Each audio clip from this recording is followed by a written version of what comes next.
Hello everyone, कैसे हैं आप सब। तो आज की इस क्लास में आप सबके लिए क्लास 12 हिस्ट्री मॉडल पेपर का सब्जेक्टिव आंसर की लेकर आ चुका हूं। तो इससे पहले मैंने आप सबको हिस्ट्री का बहुत सारा मॉडल पेपर कंप्लीट करा चुका है, जिसमें मैंने आपको ऑब्जेक्टिव क्वेश्चन कवर कराया था। तो अब मैं आपको सब्जेक्टिव क्वेश्चन कवर कराऊंगा, इसलिए आप लोग क्लास को पूरा देखिएगा, क्योंकि आपको एग्जाम में सब्जेक्टिव ऑब्जेक्टिव दोनों क्वेश्चन आते हैं, इसलिए आपको दोनों कवर करना जरूरी है। और जितने भी क्वेश्चन कवर कराऊंगा यहीं से आपको एग्जाम में क्वेश्चन आएगा, इससे बाहर बिल्कुल भी नहीं आएगा। इसलिए आप लोग पूरे क्लास को देखिएगा। और आपने अभी तक चैनल को सब्सक्राइब नहीं किया तो आपको सब्सक्राइब कर लेना, ताकि आप लोग टाइम पे क्लास में अटेंड हो सके और क्लास का बेनिफिट उठा सके।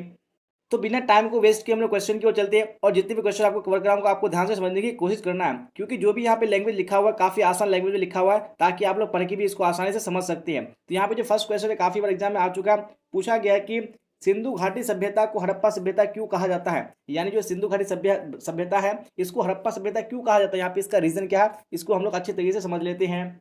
सिंधु घाटी सभ्यता को हड़प्पा सभ्यता इसलिए कहा जाता है क्योंकि हड़प्पा नामक स्थान पर ही सर्वप्रथम 1921 ईस्वी में दयाराम साहनी ने उत्खनन करवाया और नगर सभ्यता को प्रकाश में लाया। तो इस सभ्यता का नाम हड़प्पा सभ्यता इसलिए पड़ गया क्योंकि सबसे पहले सिंधु घाटी सभ्यता में जो उत्खनन करवाया गया था वो हड़प्पा स्थल का करवाया गया था, जो कि 1921 में किया था। और किसने किया था? दयाराम साहनी ने किया था। तो आपको ये नाम याद रख लेने हैं, क्योंकि आपको ऑब्जेक्टिव क्वेश्चन में पूछ देता है, और इस ईस्वी को भी आपको याद रख लेने हैं।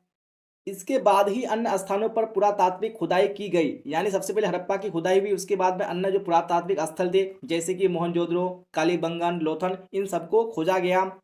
सिंधु घाटी सभ्यता का सबसे महत्वपूर्ण नगर होने तथा हड़प्पा में ही इस सभ्यता का उत्खनन हुआ, इसके चलते ही इसे हड़प्पा सभ्यता भी कहा जाता है। यानी जो सभ्यता जो हड़प्पा को जो खोजा गया था वो क्या था? सिंधु सभ्यता का सबसे बड़ा नगर था। तो इसका रीजन ये भी था कि वो सबसे बड़ा नगर था और सबसे पहले इसको खोजा गया, और ये भी बड़ा रीजन था कि सबसे पहले उसकी खुदाई उसको खोजा गया और ये सबसे बड़ा नगर था, जिस कारण से इस सभ्यता का नाम हड़प्पा सभ्यता पड़ गया। तो मुझे उम्मीद है कि आपको समझ में आ गया होगा। तो अब बढ़ते हैं हम लोग नेक्स्ट क्वेश्चन, क्वेश्चन नंबर 2 की ओर, और आप लोग इसी तरह से समझने की कोशिश कीजिएगा, क्योंकि जो क्वेश्चन का जो लैंग्वेज है काफी आसान लैंग्वेज में लिखा गया है, आप लोग पढ़ के भी इसको आसानी से समझ सकते हैं। यहाँ पे क्वेश्चन नंबर 2 भी स्क्रीन पे आ चुका है, जो कि बार बार एग्जाम में क्वेश्चन आ चुका है। पूछा गया है कि मगध साम्राज्य के उत्थान के दो मुख्य कारण क्या थे। यानी मगध साम्राज्य इतना बड़ा शक्तिशाली साम्राज्य बना, इसके दो रीजन क्या क्या थे यहाँ पे हम लोग देख लेते हैं। तो दो रीजन में सबसे पहले हम लोग देखेंगे भौगोलिक रीजन, जो कि काफी महत्वपूर्ण है। तो इनमें से भौगोलिक कारण क्या था, चलिए देखते हैं इसको। मगध की पहली राजधानी राजगिरह 7 पहाड़ियों से घिरा हुआ था। यानी जो मगध की सबसे पहली राजधानी थी वो राजगिरह थी, जो कि 7 पहाड़ियों से घिरी हुई थी। उसके बाद जो दूसरी राजधानी हुई वो हुई पाटलिपुत्र, और जो पाटलिपुत्र थी वो गंगा, सोन, गंडक नदियों के संगम पर जल दुर्ग के समान बसा था। यानी दो राजधानी हुई, राजगिरह और पाटलिपुत्र। अब ये दोनों राजधानी क्या थी? यानी एक पहाड़ियों से घिरा हुआ था और दूसरा नदियों से घिरा हुआ था, जिससे मेरी बिल्कुल भी बाहरी आक्रमण नहीं हो सका। अतः शत्रुओं के आक्रमण के भय से निश्चिंत होकर मगधवासी एवं शासकगण अपनी पूरी क्षमताओं और साधनों को मगध की उन्नति और प्रगति में निरंतर लगा सके, क्योंकि उनको शत्रुओं का बिल्कुल भी डर नहीं था, क्योंकि उनको पता था कि मगध पर कोई भी आक्रमण नहीं कर सकता है। क्योंकि जो राजगिरह थी वो चारों तरफ पहाड़ियों से घिरा हुआ था, और जो पाटलिपुत्र थी वो चारों तरफ से नदियों से घिरा हुआ था, जिससे बाहरी आक्रमण बिल्कुल असंभव था। जिसके कारण से वो दुश्मनों से निश्चिंत होकर अपने साम्राज्य के विकास में लग गया। उनके पास जितने भी साधन थे, जितनी भी उनके पास क्षमताएं थी, वो अपने साम्राज्य के विस्तार में लगा दिया, जिस प्रकार मगध काफी विशाल साम्राज्य बन गया। तो यहाँ पे हम लोगों ने भौगोलिक कारण देखा। अब दूसरा कारण देखते हैं कि इसके उत्थान का दूसरा कारण क्या था। तो यहाँ पे जो दूसरा कारण है वो स्क्रीन पे आ चुका है। क्या है दूसरा कारण में? प्रतापी राजाओं का योगदान। यानी मगध का उत्थान में राजाओं का भी काफी बड़ा योगदान रहा है। अब इनमें कौन कौन से राजा आए थे यहाँ पे हम लोग देख लेते हैं। मगध के पास एक से बढ़कर एक महाबली योद्धा थे। यानी मगध साम्राज्य में जितने भी शासक आए वो एक से बढ़कर एक थे, जैसे बिंबिसार, अजातशत्रु, उसके बाद महापद्मानंद, चंद्रगुप्त आदि। इन महान साम्राज्यवादी शासकों ने मगध के उत्थान में महत्वपूर्ण योगदान किया। जी हाँ, और इन राजाओं के बल पर भी मगध साम्राज्य क्या हुआ, काफी उत्थान में पहुंचा। यहाँ पे हम लोगों ने देख लिया कि मगध के उत्थान के दो क्या क्या महत्वपूर्ण रीजन थे, कारण थे। अब बढ़ेंगे हम लोग नेक्स्ट क्वेश्चन, क्वेश्चन नंबर 3 की ओर। जी हाँ, तो 3 को भी समझने की कोशिश कीजिएगा, और काफी बार एग्जाम में क्वेश्चन आ चुका है, और इससे आपको ऑब्जेक्टिव में भी क्वेश्चन पूछ देता है। कौटिल्य के अर्थशास्त्र पर एक संक्षिप्त टिप्पणी लिखिए। यानी जो चाणक्य कौटिल्य है उन्होंने अर्थशास्त्र लिखा था, यहाँ पे एक संक्षिप्त टिप्पणी मांगता है। यहाँ पे हम लोग इसको अच्छे तरीके से समझ लेते हैं। अर्थशास्त्र नामक सुप्रसिद्ध ग्रंथ की रचना चाणक्य ने की थी। तो आप सबको बताइए कि जो अर्थशास्त्र है इसके लेखक कौन है? इसके लेखक चाणक्य है, जो कि आपको ऑब्जेक्टिव क्वेश्चन में पूछ देता है। जिन्हें कौटिल्य अथवा विष्णुगुप्त के नाम से भी जाना जाता है। तो चाणक्य को कौटिल्य या विष्णुगुप्त के भी नाम से भी जाना जाता है। अगर आपके एग्जाम में कभी भी आता है कि कौटिल्य है तो आपको घबराना नहीं है, ये कौटिल्य कौन है, ये चाणक्य ही है। अगर आपका आता है कि विष्णुगुप्त, तो विष्णुगुप्त भी किसका नाम है, ये कौटिल्य का ही नाम है। इस सुप्रसिद्ध ग्रंथ की रचना ने यह सिद्ध कर दिया है कि भारतीय विद्वान प्रारंभ से ही न केवल आध्यात्मिक प्रश्नों पर विचार करते आए हैं, बल्कि उन्होंने भौतिक विषयों पर भी विचार किया है। यानी इस किताब में उन्होंने आध्यात्मिक विषय के साथ साथ में भौतिक विषय का भी उल्लेख किया है। इस ग्रंथ की तुलना मैकियावेली के ग्रंथ दी प्रिंस से की जाती है। यानी जो मैकियावेली है, ये क्या, एक इटली के राइटर है, जिसकी जो किताब है वो कौन है, दी प्रिंस। तो इसकी तुलना इससे की जाती है। कौटिल्य को भारत का मैकियावेली भी कहा जाता है। जी हाँ, तो अगर आपको एग्जाम में आता है कि भारत का मैकियावेली किसको बोला जाता है, यहाँ पे आपको याद रख लेना है कौटिल्य। और इसको मैकियावेली क्यों बोला जाता है, क्योंकि जो अर्थशास्त्र है इसकी तुलना किससे की जाती है, मैकियावेली के ग्रंथ दी प्रिंस से की जाती है। यहाँ पे हम लोगों ने छोटा सा एक टिप्पणी देख लिया अर्थशास्त्र के बारे में, जो कि चाणक्य कौटिल्य ने लिखा है। तो अब बढ़ते हैं हम लोग नेक्स्ट क्वेश्चन, क्वेश्चन नंबर 4 की ओर। जी हाँ, तो 4 को भी समझने की कोशिश कीजिएगा, और समझने में कोई भी परेशानी हो रही तो आप लोग को कमेंट बॉक्स में बता देने हैं। चलिए, यहाँ पे क्वेश्चन नंबर 4 भी स्क्रीन पर आ चुका है। क्या पूछा गया है, त्रिपिटक के बारे में आप क्या जानते हैं। तो आपके एग्जाम में क्वेश्चन बार बार आता है कि त्रिपिटक का संबंध किस धर्म से है। इसको हम लोग अच्छे तरीके से समझ लेते हैं कि त्रिपिटक आखिर में क्या है। बुद्ध की मृत्यु के पश्चात, यानी गौतम बुद्ध की मृत्यु के पश्चात उनके अनुयायियों ने उनकी शिक्षाओं का संकलन 3 पिटकों, सुत्त पिटक, विनय पिटक एवं अभिधम्म पिटक में किया। इन्हें ही संयुक्त रूप से त्रिपिटक कहा जाता है। तो त्रिपिटक किसको कहा जाता है, यानी जब गौतम बुद्ध की मृत्यु हो गई तो उन्होंने जो भी उपदेश दिए थे, उन्होंने जो भी शिक्षाएं दी थी, तो उनके अनुयायियों ने क्या किया था, उनको एक किताब में संकलन किया था। और वो किताब कौन कौन सी थी, यानी सुत्त पिटक, उसके बाद विनय पिटक और अभिधम्म पिटक। तो इन तीनों पिटकों को मिलाकर के क्या बोला जाता है, उसको त्रिपिटक, यानी 3 पिटक। अब उस 3 पिटक में कौन कौन से आते हैं, सबसे पहला सुत्त पिटक आता है, उसके बाद विनय पिटक, उसके बाद अभिधम्म पिटक। और इन तीनों पिटकों को मिलाकर के ही त्रिपिटक बोला जाता है।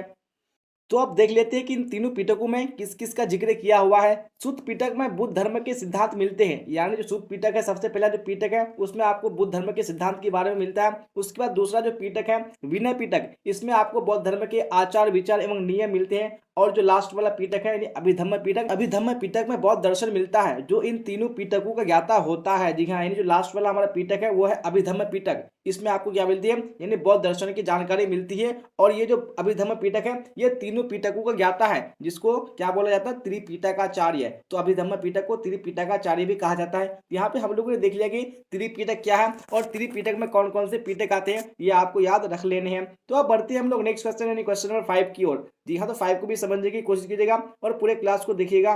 क्लास अच्छी लगे तो आपको लाइक जरूर से कर देना है और शेयर भी कर देना है, और सब्सक्राइब नहीं किया तो आपको सब्सक्राइब कर लेना है, ताकि आप लोग इसी तरह से क्लास का बेनिफिट उठा सके और एग्जाम में अच्छे स्कोर कर सके। फिलहाल 5 में देखिए क्या पूछा गया है, दहशाला पद्धति क्या थी और इसको कब स्थापित किया गया। यानी ये किस प्रकार की पद्धति थी और इसको कब स्थापित किया गया था, इसको हम लोग देख लेते हैं।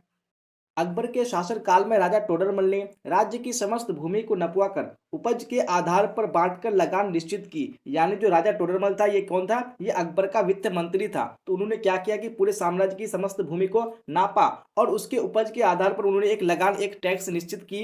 यह व्यवस्था 10 वर्ष के लिए की गई थी, और ये जो लगान की व्यवस्था की गई थी, ये पूरे 10 वर्ष के लिए की गई थी। अतः इसे दहशाला पद्धति कहते हैं। तो इसको दहशाला पद्धति क्यों किया कहा जाता है, क्योंकि ये जो पद्धति थी ये 10 साल के लिए बनाई गई थी। यह व्यवस्था सर्वप्रथम गुजरात में सन 1573 ईस्वी में तथा संपूर्ण साम्राज्य में सन 1579 से 80 ईस्वी में स्थापित की गई थी। यानी जो ये दहशाला की पद्धति है, सबसे पहले कहाँ स्थापित की गई थी, गुजरात में की गई थी, जो कि 1573 ईस्वी में। उसके बाद जब पूरे साम्राज्य में लागू किया गया था, वो हुआ था 1579 से 80 ईस्वी के बीच में। यहाँ पे हम लोगों ने देख लिया कि जो दहशाला पद्धति है वो क्या है और इसको कब लागू किया गया था और इसको किसने किया था, इसको हम लोग अच्छे तरीके से समझ चुका है। तो अब बढ़ते हैं हम लोग नेक्स्ट क्वेश्चन, क्वेश्चन नंबर 6 की ओर। जी हाँ, तो 6 को भी देख लीजिए क्या पूछा गया। काफी इंपॉर्टेंट क्वेश्चन है, जो कि आपके एग्जाम में कई बार पूछे जा चुके हैं। पूछा गया है कि अकबर की राजपूत नीति पर टिप्पणी लिखिए। यानी उनकी राजपूत नीति क्या थी, इस पर टिप्पणी लिखने के लिए बोला है। यहाँ पे हम लोग इसका आंसर देख लेते हैं।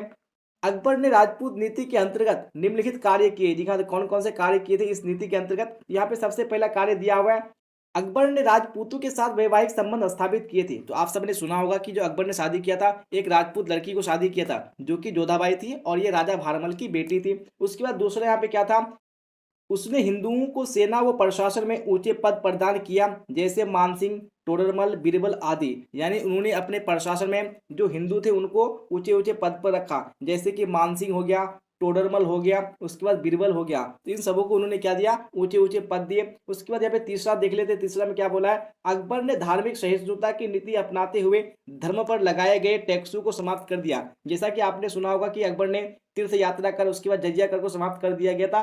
क्यों किया गया था, जिससे कि जो भी यानी क्या हो, भाईचारा हो, वो बना रह सके।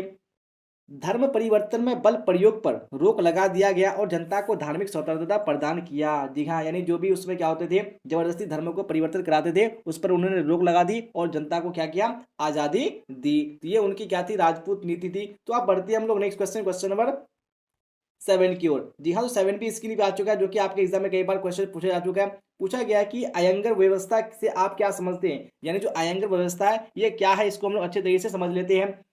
आयंगर व्यवस्था के अनुसार प्रत्येक ग्राम को एक स्वतंत्र इकाई के रूप में संगठित किया जाता था। यानी इस व्यवस्था के अनुसार क्या होता था कि ग्राम को एक स्वतंत्र इकाई बना दिया जाता था। इस पर 12 व्यक्ति मिलकर शासन करते थे और इस गांव पर क्या करते थे, यानी 12 लोग मिलकर के शासन करते थे, जिन्हें सामूहिक रूप से आयंगर कहा जाता था। यानी इन 12 लोगों का ग्रुप क्या कहलाता था, आयंगर कहलाता था। जो ये 12 लोग थे, ये क्या करते थे, ग्राम में मिलकर प्रशासन चलाते थे।